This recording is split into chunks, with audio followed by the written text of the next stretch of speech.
Record. Okay, so yeah, so the good news on my deal that I was telling you about yesterday, last week. Uh-huh. So we ended up with seven offers. 7 offers. Yeah, seven offers, like seven strong, good offers. um, Wow. the Wow. the best one that we decided to take was $460,000. Uh-huh. Uh-huh. Um, and yeah, 460,000. They're doing half financing, half cash, um, Okay. and Okay. and they needed 3 weeks to close, and it's a $4,600 non-refundable earnest money. Wow. Yeah, Wow. and That's yeah, and they have an agent on their side, and then the second highest offer was 438,000 cash. wow. Goes in two Okay. weeks, no agent. Wow. Yeah, and then we had and then we had another offer that was a 450,000 offer, but they needed a 15-day contingency on the soil test. Oh, really? I see. So so I put that as a third best offer. It's not Yeah. as strong as it, with no contingency. Mm-hmm. And Mm-hmm. then we had other offers for 411 and a couple for 400 even. So I don't know if you remember, but basically, I bought this. Yeah, basically, I bought this deal for 350,000. Plus, I also get a piece of the assignment fee too. Because I do deal splits with my students, kind of like what I do with you. Uh-huh. Yeah, so yeah, so basically, I bought for 350 and sold it like not even a week. I think, well, today's Thursday. Yeah, so a week later for 460. So it was just an entire week. That was it. Yeah, well, I gave it. Yeah, so I put it on the MLS um on Monday afternoon for a 10-day like open offer kind of thing. Mm-hmm. And so yesterday was when that ended. But yeah, I mean, we kind of wanted to take we kind of wanted to take the 460 offer already. So like I didn't actually. Normally, it depends on how the offers come in. Normally, I don't make my decision until Thursday, which is today. Uh-huh. Uh-huh. But we went ahead and made our decision at 5 p.m. yesterday. I Um, see. so Uh-huh. Uh-huh. yeah, So not you that much sooner, but now what is it that you so you normally with a majority of your deals make decisions on Thursday, or was no, that no, just for? no. It just happens to fall on a Thursday. Not, it's, Okay, okay. but Uh-huh. normally I'll let it ride for 10 days. Oh, I see. I see. Yeah, Uh-huh. so it depends. Like if in this case where we worked the offers and like we didn't have another offer that was a strong offer that was close enough to the 460. Right. So we went ahead and took it. But yeah, if there was still more offers coming in close to that amount, then we would have waited till today. Oh, wow. I see. I see. Uh-huh. Uh-huh. Yeah. Wow. That's great, man. That's awesome. 350 to 460. Yeah. Wow. Congratulations on that, man. Thanks. That's Yeah. And like we got a bonus too. So so the people that we bought the house from, they moved to Korea. And right, right. yeah, Uh-huh. they moved to Korea and they left us with a bunch of furniture. And the entire house was furnished with Ethan Allen furniture. really? Yeah, including like even the mattresses were Wow. Ethan. Like it's like they went on a shopping spree at Ethan Allen basically. Just bought. Dang. and Wow. uh and so I my wife's gonna list it on Craigslist and you know probably get a few more thousands. At least I would say at least 5 more thousand out of just selling the furniture. Yeah, absolutely. Yeah. Wow, that's incredible. Yeah, that's awesome. And that wouldn't have been like so. What I know is that you prepare, you hit base hits and base hits and base hits, and you get prepared for home run deals. And so you just continue to, just go through the process, and those home runs every now and then they just pop up, and you're able to hit, swing for the fences. Exactly. Yeah. Yeah. I mean, you do so much volume, you're just bound to run into them. Yeah. Right. Exactly. Yeah, yeah, but I would love to say like all my deals are like that. Right. Me too. That would be awesome. Right, but I mean, it does get me thinking though. It does get me thinking. Um, in terms of like, why don't I focus more on these high end properties? Right.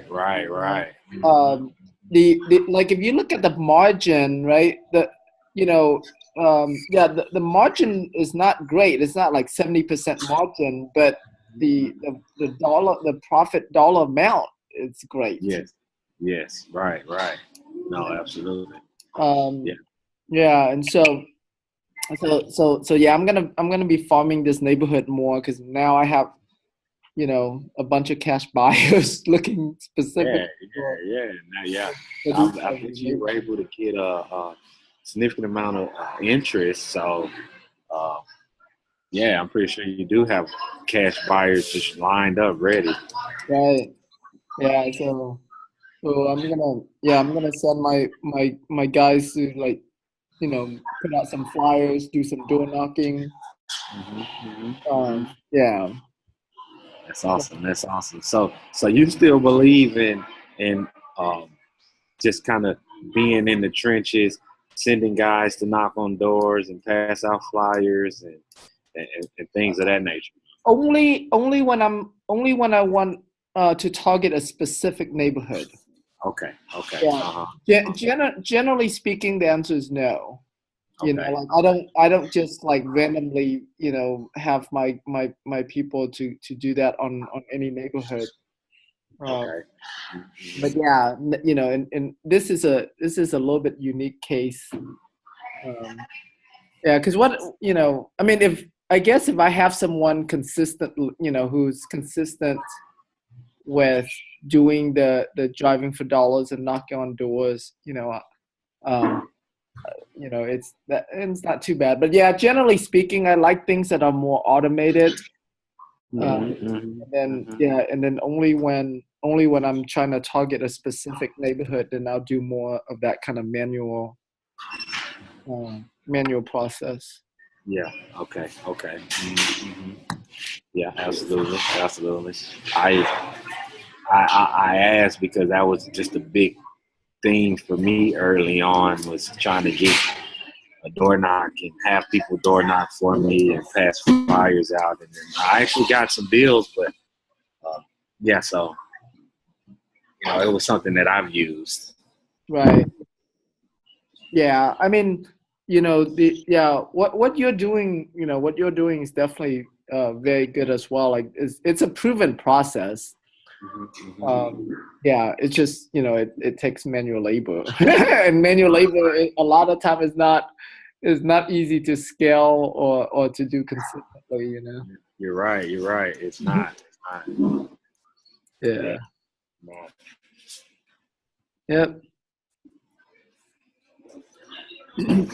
Cool. Well, what you got working this week? So right now I'm talking to you from Oklahoma City. Um, I'm in Oklahoma City handling some family business. Basically, I'll just kind of tell you what it is. My grandmother is 84, and I've been fortunate enough to have her present in my life. Well, now she's had eye surgery for cataracts and broke her ankle, tore our ligaments, and her health is just declining. You know, she's developing like dementia, and so her only asset, she's ready to sell her house in Oklahoma City. She's already moved with other family members in Georgia, in Atlanta, and so she's basically just kind of entrusted me with the responsibility of selling her house for her and kind of just taking care of that situation. Right. So about 2 nights ago, I just got in the car and drove up to Oklahoma City, and so now I'm here. You know, I got a couple guys to come out, look at the property yesterday. Got a couple of offers, but none of them were where I would like to be. I would like to sell it for 70, and you know, pay myself and put at least you know, about 60 in my grandmother's in her pocket, and so that she can have, you know, just that nest egg to kind of hold her over for. I don't know how long that holds you over, but you know, she's 84. Doesn't need a lot of care. People are caring for her, but it'll just, you know, for her and for her, you know, her mental stability or whatever. So yeah, now I'm here and I'm going to an REI event tonight, and got a few offers. The closest one is 65, which if I can't get somebody to 70, I'll probably take that and you know, be done with it. But I'm in Oklahoma City. Just you know, a goal of mine, Tim, is you know, I would like to do like a some type of video or YouTube or podcast, something similar to your 30 days type of it. But I would like to do one wholesale deal in 30 days or less in a random city that I have no knowledge about, right? Mm-hmm. So, you know, I'll use this this opportunity to, you know, help my family and help my grandmother to, you know, just help me build on that. You know, so I got here, I start finding buyers, and, you know, I did some of the strategies that you taught me. You know, looked on Craigslist, called landlords, and, you know, I drove the neighborhood, saw other, you know, contractors at work, asked them who their money guy is, who's the boss, you know, and just start getting guys to the house to make offers on the property. So, yeah, man, that's what I'm doing right now, just trying to do that and help out here for my family, and also at the same time try to stay on my VA and my other assistant and student that I have in Dallas to help me sell these 2 deals that I have right now currently that I still have not found buyers for. So, you know, I was trying to do owner finance, and I've done some showings, but I think the repairs are too much for one of the houses. I had a buyer come in, said he wanted the house, gave me $3,000 earnest money, was going to put down $25,000 as a down payment, but he ordered an inspection, and the inspection came back, and the inspector just basically just said everything that you could think of was wrong with the house, and my buyer backed out. So, you know, now I've redid the numbers, and I've tried to orchestrate maybe an owner finance transaction for investors that would be like investor friendly, lower down payment, lower monthly, and you know, just a lower total purchase price. So I sent that out yesterday, and so I'm really just trying to, I guess I was trying to owner finance it and stay away from the investors who want to hammer me down on subject to, but it looks like I'll probably either partner with another investor on owner finance, or have to sell them subject to and mark up the mark up the down payment amount so that I could, maybe wholesale the subject to and put some money in my pocket. Okay. So that's kind of what I'm working on. I stopped my VA from making offers for this week since I was going to be gone in Oklahoma City. I told her to stop, and I showed her how to take calls for my owner finance buyers, put the information in an Excel spreadsheet, do the text message blast. So she's solely focusing on owner finance buyers at the moment, really trying to find a buyer for these houses and do owner finance. But now my time is getting short.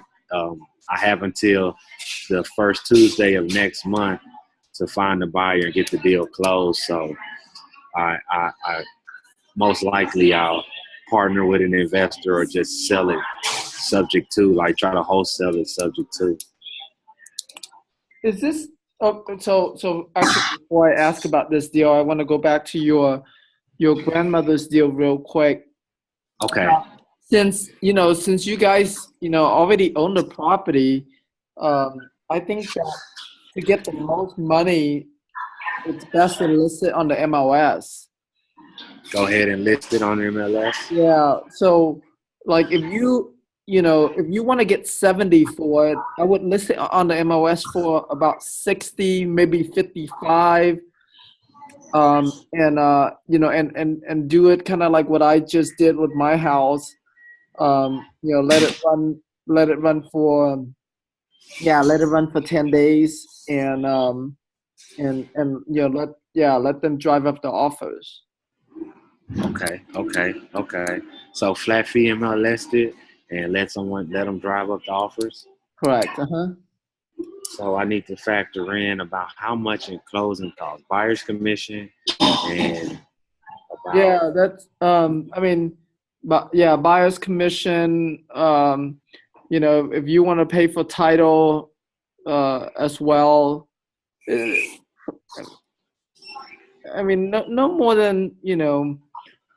No more than 2% in closing costs. Probably about 5% total.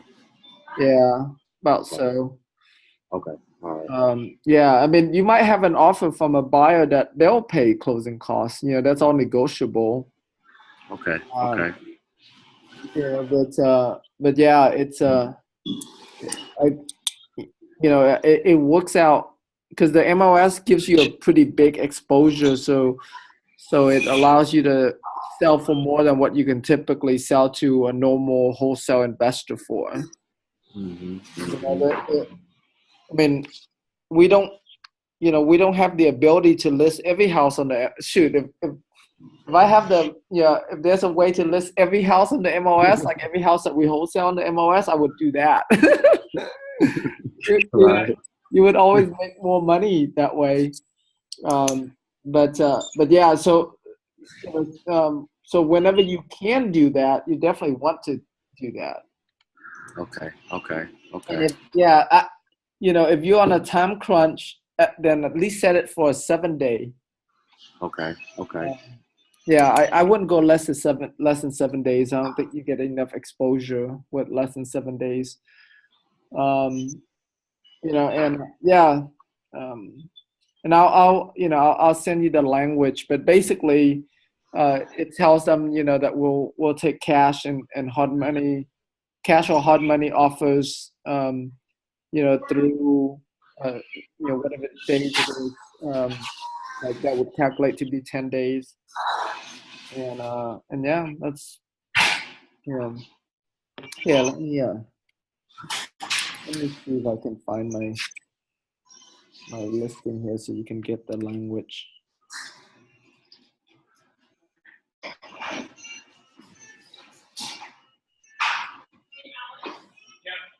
You can see my screen, right? Yes. Mm-hmm.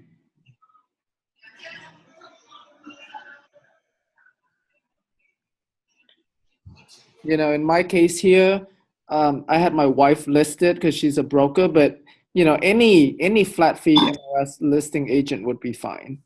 Okay. And then you just put your contact into the agent remarks to tell them to contact you for showing instructions and offers. Okay. Okay.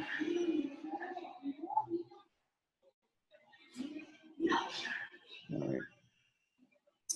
Oh, so that's the house? Yeah. Wow. So yeah, see all these furniture. These are all Ethan Allen furniture. All That's right, I see. you know. So Um, now this is the flood damage, right? right. It's a flood damage, but it only got like 1 to 2 um, inches of water. So the furniture was still perfect. They didn't get damaged. The wood floors got damaged.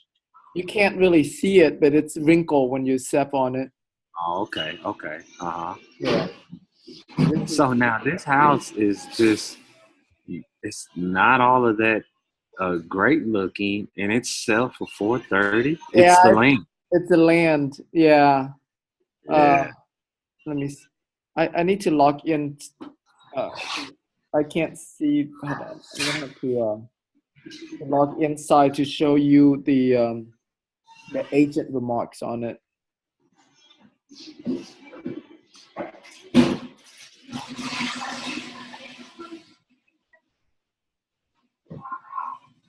Okay. So this is the agent remarks that we put on it.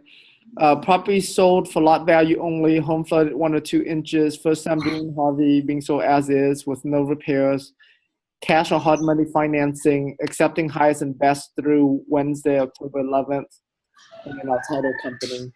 So, so yeah, in your case, you won't mention anything about sold for lot value only, but you can say Right. sold as is. Mm-hmm. Um, and yeah, and then for you, since you're going to be using a third party agent, you just have them add in here, to contact you for showings and for offers. Okay. Okay. Contact me.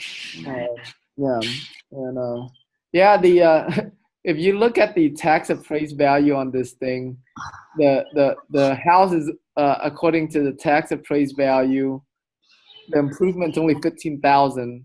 The land is 436,000. Wow. Wow. So hold on. Now it says the house is 15.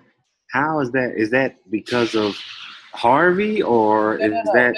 It's because it's such an old house, and the owners have probably been trying to get the taxes down. The house was, uh, yeah, this amount was before Harvey already. Look at 15, 14. So Oh yeah, they've been protesting it, throughout the years to keep the taxes down. 15,000 on a $430,000 lot. Yeah. That's so. Now, how does that did was that piece of land always that valuable, or did it appreciate over time? Well, I mean, it did appreciate over time. However, it probably doubled in price in the last 10 years. Okay, okay. Yeah. Um, let's see here. This is like it was built in the 50s. Is when this house was built. Yeah, oh, yeah, 1955. I see. Yeah. Um, but yeah, it's a it's it's a sweet little deal. But yeah, there's a lot. Like if you go to Google Street View, there's you have, or even like if I go, let's say if I take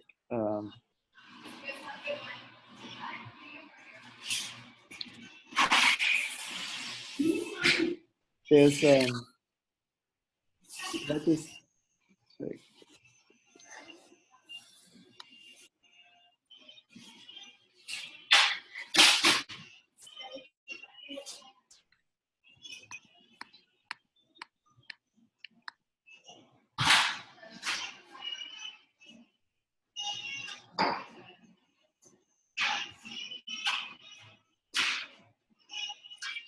you have quite a bit of like very high-end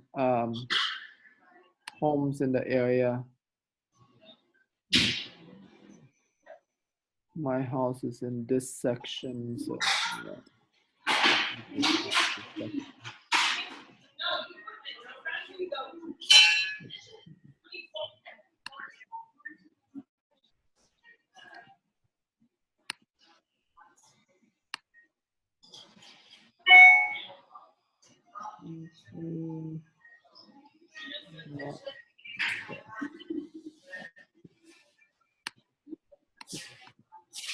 Um, you see here some homes are like over $1 million homes, so that people are buying these older homes, tearing them down and building new. Wow, that entire neighborhood. So I can see that, yeah, that would be a great area to farm Yeah, because you have some like $500,000 houses, and then you got million houses. right. Yeah, exactly. Yeah, and yeah, like I mean the like let me see here.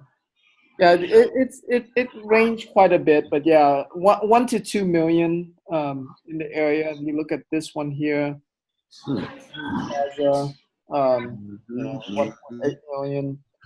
Um, yeah, but anyway, so that's that for your grandma's property, Okay, and okay. and then for your subject to deal there in Dallas, is that the one with the men collecting dog poop and stuff? No. All right, with that house, let me tell you about that one. Um, the guy went and filed bankruptcy. Oh, So I really think he's a special case. I think he has some type of mental disorder. Um, he went and filed bankruptcy for whatever reason, and you know, he, from how I understand it, felt like I had like put him up against a wall, and like he didn't have a choice but to go with me. That's how he made it seem. And then when my attorney and the the guy who was going to try to fund the deal for me got down to the bottom of it, he was like, "Man, the guy is just really crazy. He, he's kind of um, going crazy on me and you, and he's trying to file bankruptcy. But what he doesn't know, he'll get declined the bankruptcy, but they're going to tack their fees on top of it, and right, then it's not then it's we're going to be unable to help him at all. He doesn't have a job. He doesn't have a source of income. Uh, so they're going to deny it, and he's just going to make it worse for himself. right. So yeah, that deal just kind of fell through, I guess. I mean, uh, you know, yeah. So he backed out and filed bankruptcy. He didn't back out, but he just filed bankruptcy on Gotcha. Okay. All right. So yeah. Okay. So do you have any, I guess, questions on any of your deals? Like anything you want to brainstorm on? it. Yeah, I do. Um, so um, one question is, I'm gonna go ahead and do a my first like seminar or speaking um, November the 11th, and I have a lot of people who follow me on Facebook and excited about joining and being a part of it. So um, I wanted to just kind of go back over it again on talking to students about putting up the money for marketing and sending the marketing to my targeted list that I've kind of cultivated with the with the water list or the tax delinquent list, and sending it to those targeted lists. So one of my questions was, just having that conversation with those students, those guys who are gonna be there, and like offer, I guess that consultation, that personal one-on-one, and I would work with them like how we discuss, and they, if they have 500 to put towards marketing every month, then I would, take that 500 and put that towards, sending out mailers and splitting those deals with those guys. So wanted to kind of go over that. That's one of my concerns, or one of the things I want to ask. Okay. Yeah. So first, as far as the seminar is concerned, I recommend doing it as a bus tour because it's a 1 day thing, right? Yes, a 1 day thing. Yeah. I recommend doing it as a bus tour. Bus tour? Yeah. So basically, instead of going into a hotel, you're gonna rent a bus, and then you can charge. Let's say you charge $100 a person. They all get on the bus with you. So most of your education is going to happen on the bus, and then you're going to drive them to go look at some of the properties that you just got in the contract or selling. And explain to them how it works, how you found it.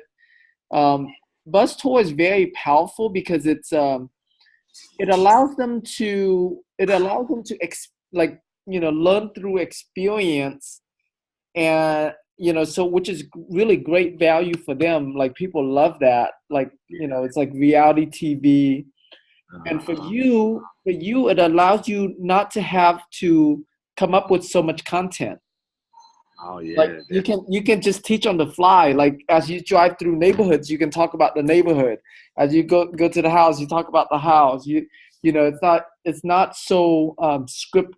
So like you don't need a whole lot of preparation and creating content for it. I like that.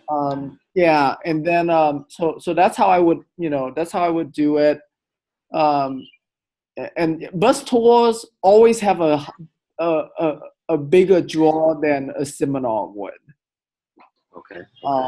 Yeah, and then as far as the pitch for them to work with you, you just let them know. It's like, hey, it's like, yeah, you're looking for you're looking for deal partners, and and so instead of charging them $20,000-$30,000 for coaching, like a lot of coaching companies do, you're committed to their success, and so you rather for them to take that money, take that 20,000 and invest it into marketing, and and then y'all can do deal splits that way, so everybody wins.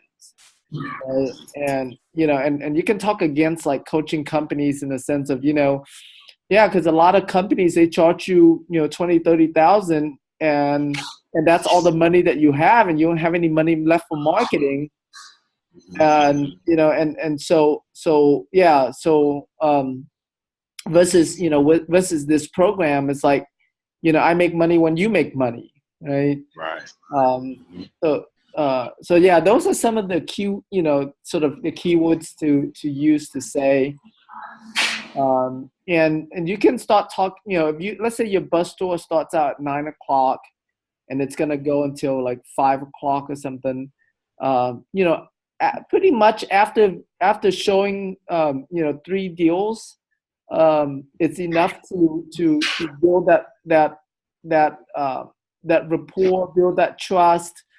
And so like right after lunch, you can talk about that and then have an application for people to fill out if they're interested in being a part of it. And then and then so from that application, you can either talk to some of the people on that same day, like before the day end, or the next day.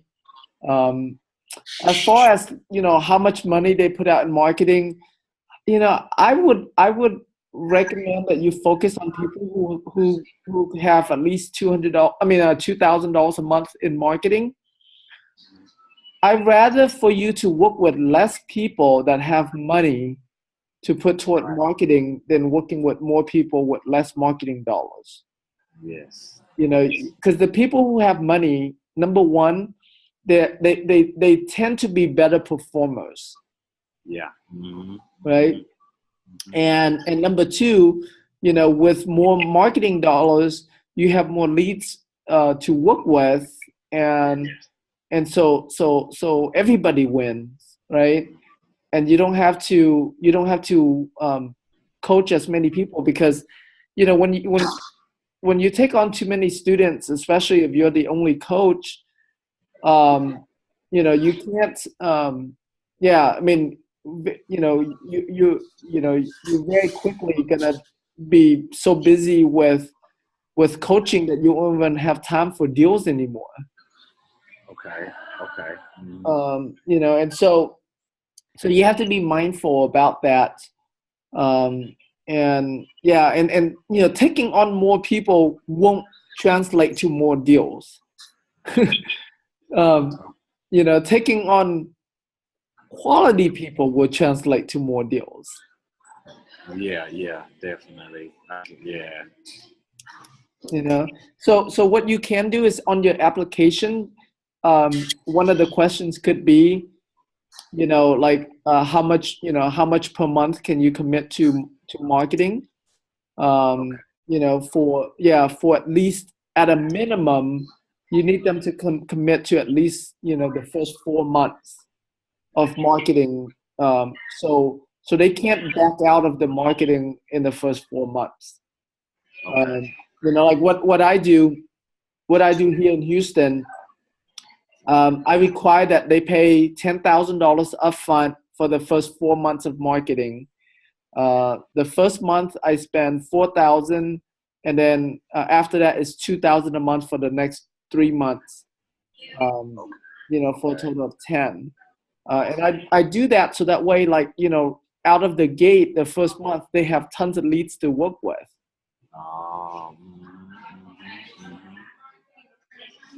Okay. Yeah, definitely. Yeah. So that could be a model that you can use. But yeah, um, just make sure that they're gonna have, don't take on anyone, um, don't take on anyone that um, that, like, they don't have money for gas, they don't have money, what I'm saying? Like, because Yeah. yeah, especially if you're gonna have them going driving for dollars, like, if they're, it's best if they have some source. Either they have money in the bank account already that they can focus on this, exclusively for the next 4 months, at a minimum, right? So 4 months is like the minimum. You want them to commit for the whole 12 months, but the first 4 months is where they have to pay the marketing upfront, and then after that they can do the marketing monthly.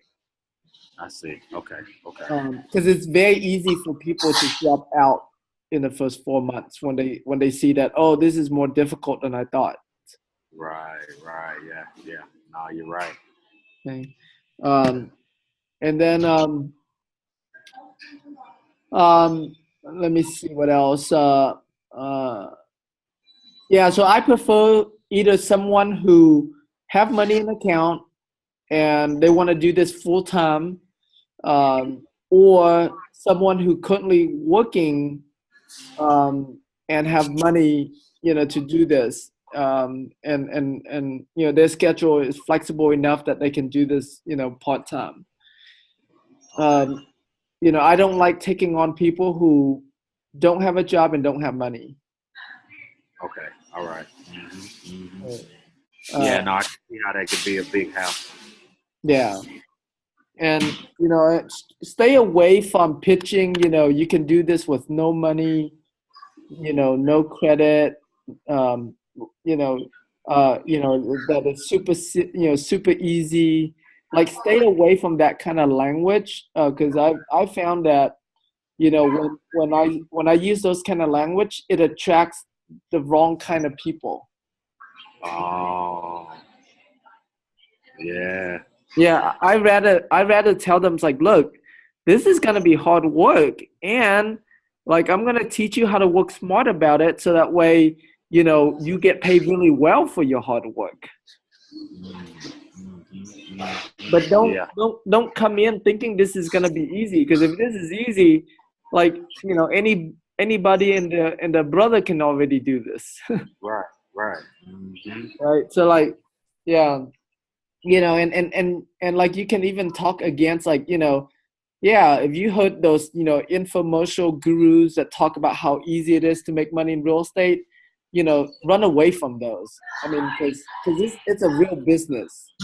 If you look for a get rich quick scheme, this is not the program for you. Right? So it's like, and you do that, deliberately, just to weed out, just to weed out all the wannabes that are not good producers. Yeah, yeah, no, absolutely, and that's what I want to do. I want to filter out the people who are going to waste my time. There's going to be people who are not going to, get it, and they're going to fall off. And I prefer to, filter them out ahead of time. So yeah, no, I totally agree. Yeah. All right. Let me see. What else here? Does that gives you enough? Yeah, no, that was great. That was great. Yeah. So I guess another one of my questions that I've been just really, since I've had these subject to deals that I've been trying to owner finance, and I really just been trying to focus in on selling these deals. My question to you is, and it's kind of two part, but all right, here's the first part is, in your opinion, the best way of like marketing the owner finance buyers, screening these buyers. I've been putting up a lot of bandit signs, having student and and other people assisting. And so screening the buyers. So putting up bandit signs. Then I've been trying to screen them and then get buyers into the house and to see it. So my question is the best way to market and find owner finance buyers, and also, to screening, what is the best way, I guess, of screening these type of buyers, collecting that data, and then, putting them into homes, and also kind of building a list. Oh, and here's another thing I just thought of, and I think I found a niche, Tim. But let me get this question out first.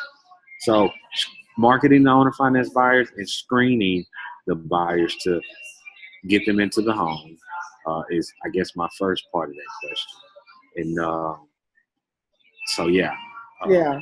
So, yeah, signs is always one of the best, which you already do. Craigslist ads is another one. Another one that I like a lot is going after Hispanic realtors and mortgage companies. So I would go and pick up those the green sheets in the Hispanic area, also the Hispanic magazines in those Hispanic areas, and look through the advertisers. Look through, find realtors that advertise in there, mortgage companies that advertise in there, especially if it's in Spanish, and contact them up, because they typically will have a network of buyers, borrowers already. Yes. Mm-hmm. Mm-hmm. so yeah, so I, go after, go after them. Um, and yeah, um, I'm, are these properties occupied? Can you put them on the MLS? Not yet. One of them will be empty in 3 days on the 15th. The owner will leave, and I'll put that on the MLS then. Um, and the other one is still preoccupied. All right, cool. Yeah, so the ones that's going to be empty, definitely put that one on the MLS. Um, and yeah, so those, I mean, so all of the, so those things should give you some pretty strong leads. Yeah, I like that. I like that. And then, so now, I think I've discovered a niche, and it's pretty interesting. And I guess I want to run it by you. Tell me what you think, and maybe you could offer some sound judgment as well. Mhm. But so I've been marketing to owner finance buyers. Have a nice um, list. I've built a decent enough list of owner finance buyers with some down payment.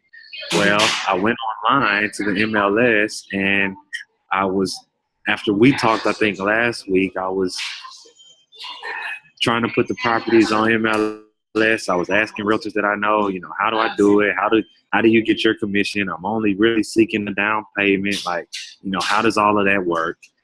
Still haven't really figured it out completely, but throughout my search, I had a light bulb moment and said, well, hey, let me type in owner financing and property description or the private remarks Mhm. and see how many deals I can pull up that are on the MLS offering owner financing, right? Mhm. Mhm. So I pulled those deals up, and what I saw was several deals on the MLS offering owner financing for like 10,000 down, 15,000 down. Well, I have a significant amount of buyers with 20, 25, and maybe 30,000 down.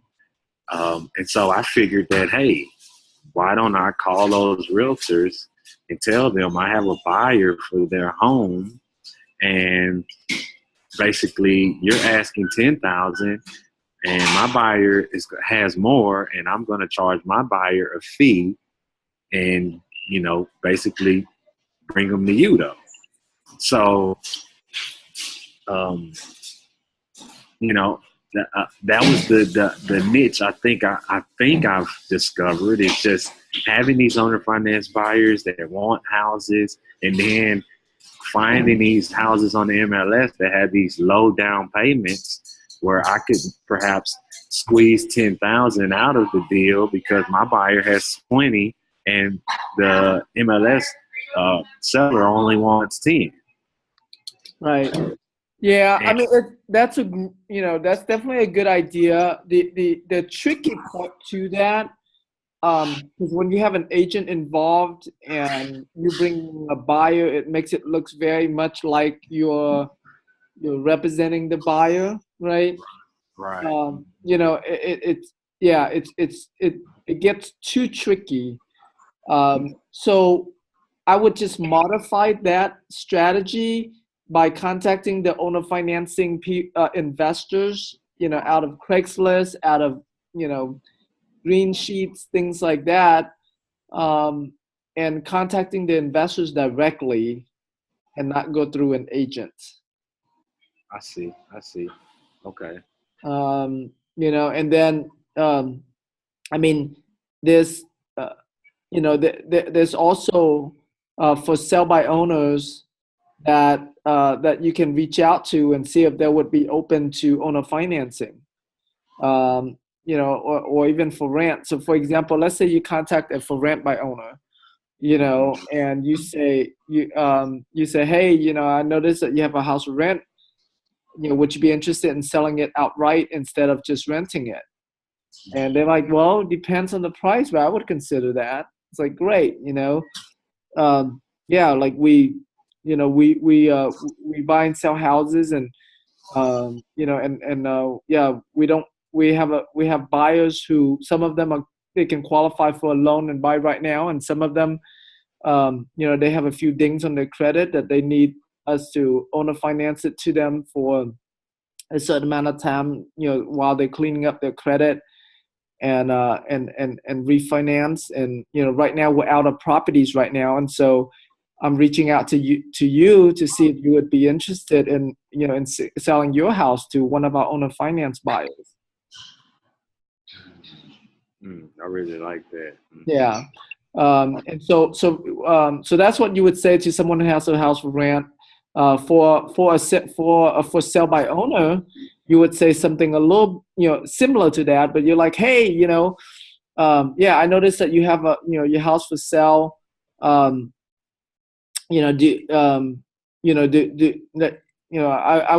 would first.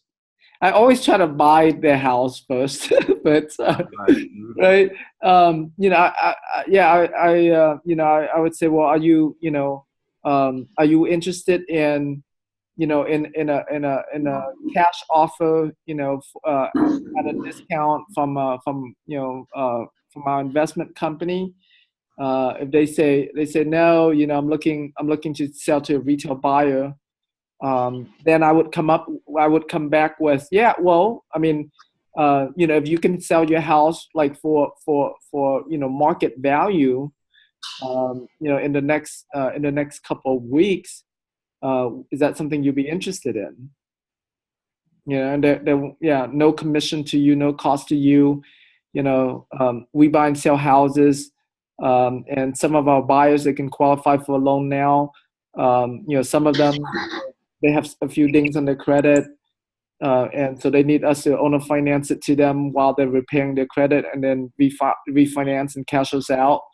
We're out of houses right now, and so if you're interested in selling your house for retail market, with no discount on your price, no commission, no cost, no closing cost to you, no cost to you. If you're interested, would you be interested in that? So basically that's how you would approach both of those parties for properties.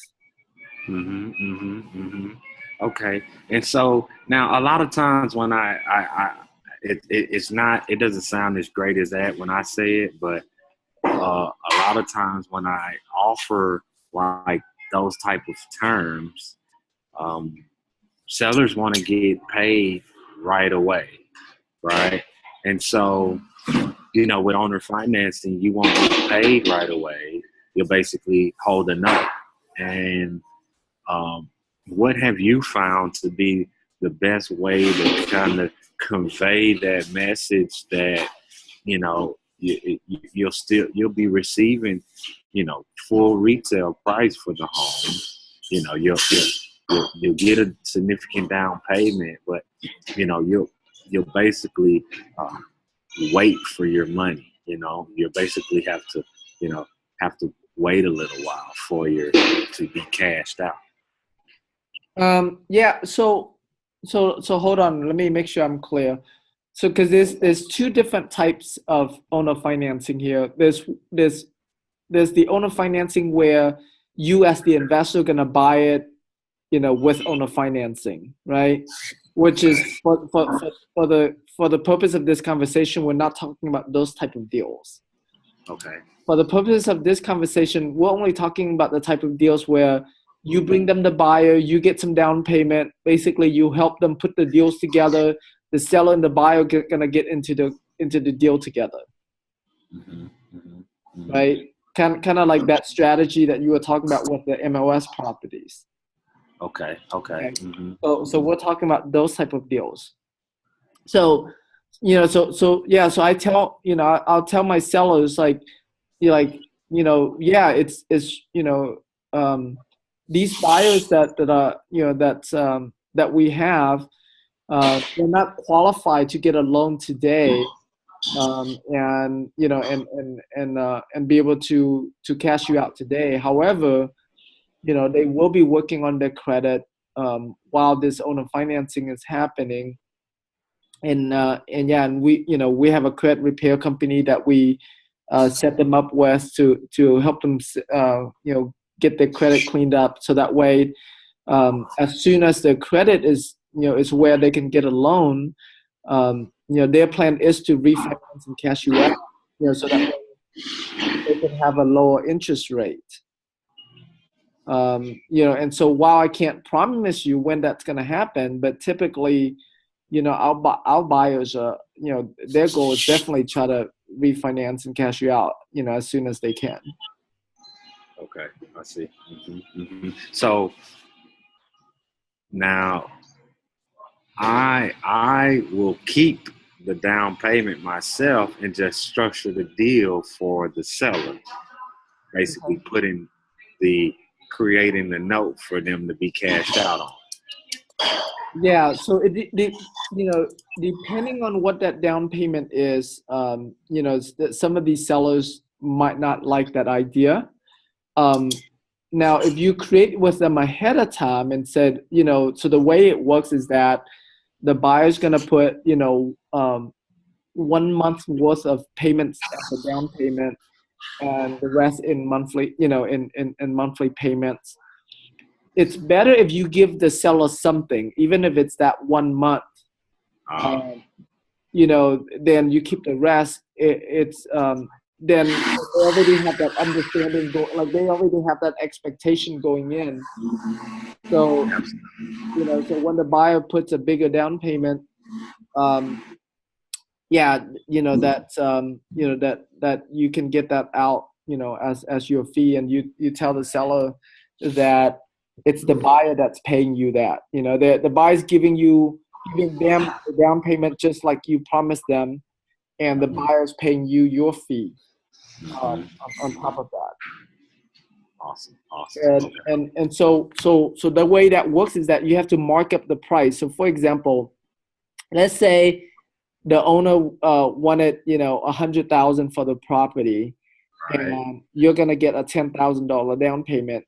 You want to tell your buyer that it's $110,000 house. Right. Absolutely. Yeah. Absolutely. Okay. Got it. Okay. Yeah. Perfect. All right. Yeah. No, that's great. So, that's simple. I could reiterate that to any seller that I come across.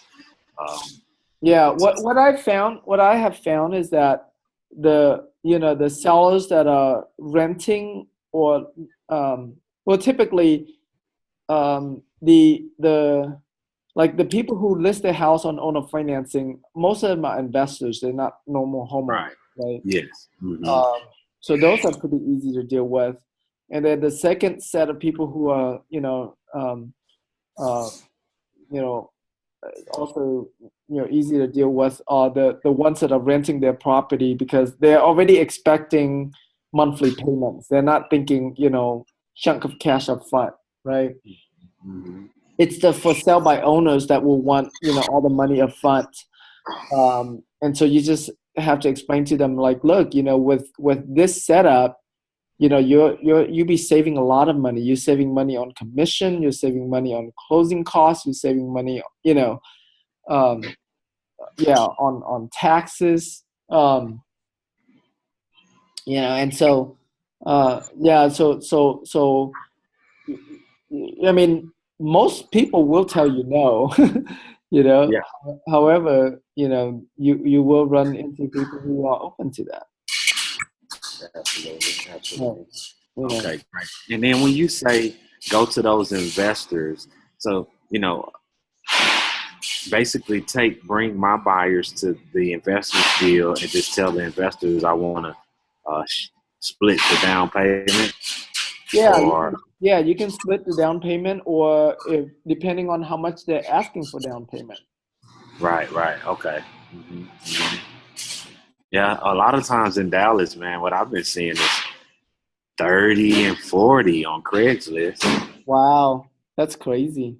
That is. Like, yeah, it's ridiculous. I haven't seen any $10,000 owner finance transaction. Huh. Okay. Probably that might be on the high end properties. I think that if you go with properties that are like under 150, Uh-huh, uh, uh-huh. they're probably asking a lot less. Okay, okay. All right, yeah, yeah, I see. Yeah, definitely. Yeah. The yeah, ideal properties for owner financing is under 100,000. Those are ideal Yeah, because absolutely. because typically under 100,000, the rent payment, is pretty high compared to what the value of the property is. And Right. so it allows you to push your mortgage payment up, right? So even if it's a hundred, $100,000 house could be sold for 120 because they're already used to paying $1,200 $1,300 a month in those kind of neighborhoods. Right, right. Absolutely. Yeah, definitely. Okay. Makes sense. Yeah, absolutely. Okay. So I'll keep an eye out for that. Yeah. So that was the niche I thought I found out, but like, as you say, I can see there would be like a little red tape dealing with those realtors and trying to, squeeze my fee out with them. And I kind of, I, I felt that, but I didn't really know. Yeah. Yeah, and yeah, anytime you're dealing with realtors, it definitely complicates deals a little bit more. Yeah, that's unfortunate, right? Yeah, but Okay. all right, All right. cool. Any other questions before we wrap this up? So, yeah, one other thing is I have on those urban properties, I have one of them that's vacant. I told you what I did. I put the sign out, got a lot of calls, a lot of people want to buy it, but I've I've been unable to find the owners. I've done a deal like this before, and all of the owners were dead, and their children were dead, and it's exactly similar to that. It's like I can't find anyone. Everybody's dead. And then I found one guy, and he was like, "Well, my wife, she's that's her name, but they never were in Dallas, and they don't." And so he's like, "I'll just pass the message along," and hung up. And so now I have to get him back on the phone and try to talk to his wife, which I doubt he's gonna be the hardest gatekeeper to get past. So I was thinking about, it's been empty. I've talked to neighbors, buyers that know the house. I've talked to them, and they've all said that the house has been empty for like almost 20 years. Wow. Yeah, right. And so I'm thinking about adverse possession. What do you think about that? I mean, that's a possibility. Yeah. Yeah, the I haven't done any adverse possession deal before. I mean, I do know about it, uh, but yeah, I mean, the you would have to go in and like clean up the property, take good care, pay some taxes when you have some proof that you've been paying for stuff before a judge would be willing to look at something like that. You know, Right. Mhm. you can't just go claim any property. Because the judge still has to decide whether or not they're going to grant you such a thing. Right. Right. And and so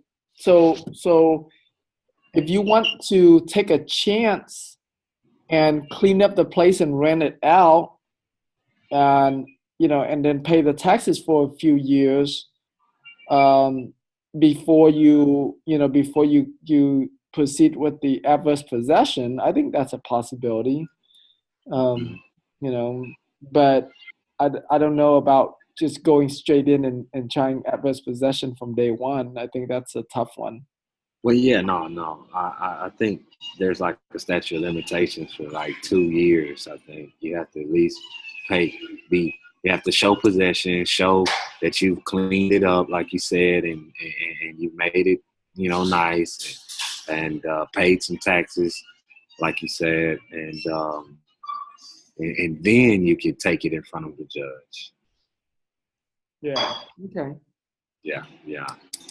So yeah, no, that's on the vacant list that you had sent over to me, and I'm trying to, and that was one of the best vacants that I found. It was in the estate and been empty for a long time. It's really a good deal. I hope I can find the owner and negotiate a wholesale deal.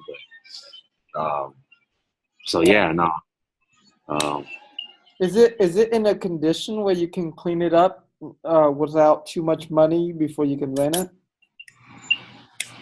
That's a good question. Let me see if I could. Yeah. Also, another thing too is like, are they behind on taxes? I don't remember. I need to go look. Let me send you some pictures of that. Yeah. I'll send over a picture. It's pretty old and outdated. I mean, I'm not really sure. Yeah. I know I can go clean it out. They still have furniture and stuff like that. And, Wow. um, so yeah, I don't even know if it's in I know it's in a good enough condition where somebody could perhaps go in there, but it'll really need some cleaning up. There's a hole in one room in the roof that I probably have to patch up. And so there are some, some negative marks when I think about renting it out. Hmm. Right. Well, yeah. So yeah, look at that and then see if they're behind on taxes or not. Um, and yeah, 'cause I mean, even if you take it over, but if they owe too much in taxes, it might not be worth it. Yeah, definitely. Yeah, it's in the state of. So I'm not. I need to look at that again. I'll look as soon as we get off of here. But yeah, I would like to send you a picture. I have a little link that I created for that house. So Cool. whenever we get off, I'll send it over. Sounds good. All right, buddy. All right. I really appreciate it. Yeah, you're welcome. Thanks. And when you get a chance, will you send me this our conversation? Yeah. I'll process it and send it. Okay. Yeah. Great. All right. Well, thanks a lot, and congratulations on that deal. That was a big one. Yep. Thanks, buddy. Awesome. All right. Talk to you soon. Talk to you soon. Bye.